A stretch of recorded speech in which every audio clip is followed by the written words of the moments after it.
8mm, 1999 thriller from director Joel Schumacher, mostly popular for directing the Batman sequels from the 1990s, stars Nicolas Cage, Joaquin Phoenix, James Gandolfini, Peter Stormare, Catherine Keener, and Amy Morton. Cage plays Tom Wells, a private investigator hired by a very wealthy widow who discovers amongst her dead husband's possessions a snuff film, a recording of a young girl being sexually abused and then brutally murdered. The lady is shocked and she wants Tom to verify if this movie was real or fake. Ideally, to find the people who shot it and get confirmation that it's just a film, it's just special effects, the girl is alive and well. So I really like this film. And on the one hand, I'm a bit surprised that it isn't more well known considering its quality. But on the other hand, I kind of understand why not, considering its subject matter. It is incredibly dark, depressing, vile at times, explores the really darkest corners of the porn and human trafficking industries. But the crucial thing for me is it doesn't do that in a tasteless or exploitative way.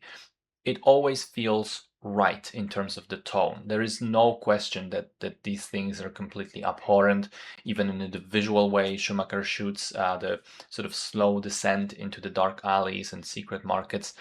But also a large theme of the film is that even proximity to these things, even witnessing them, will fuck you up if you're a normal person.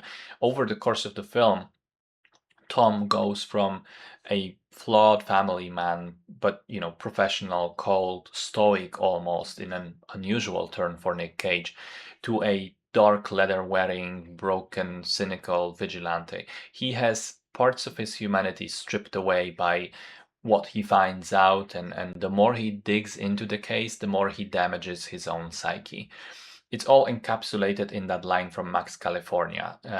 When you dance with the devil don't change, he changes you. It's a cautionary tale that as much as bringing such crimes to life might be a good thing to do, it is definitely not healthy for the person who does that.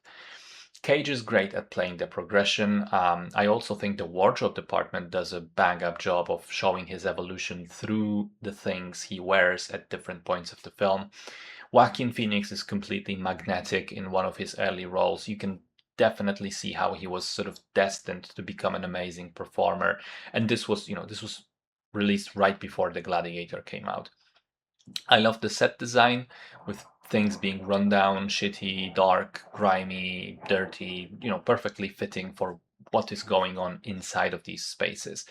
And I liked how the film, I think, nails the nature of things like snuff films even existing in the first place. When Tom asks, why? Why did this need to happen? Who pays to create such things? The answer he is given is because they can.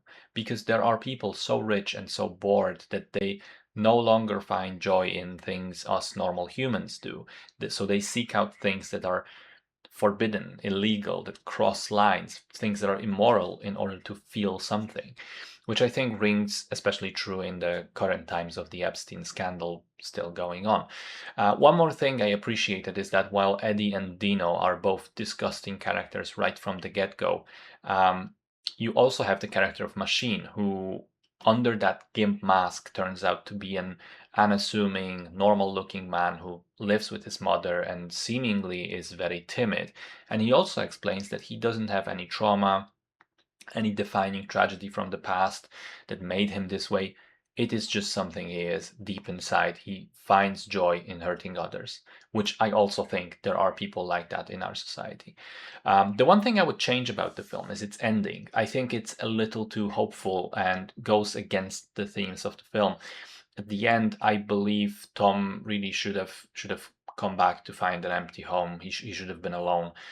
He should have lost his chance at family life by choosing to finish the case and not leave any loose ends.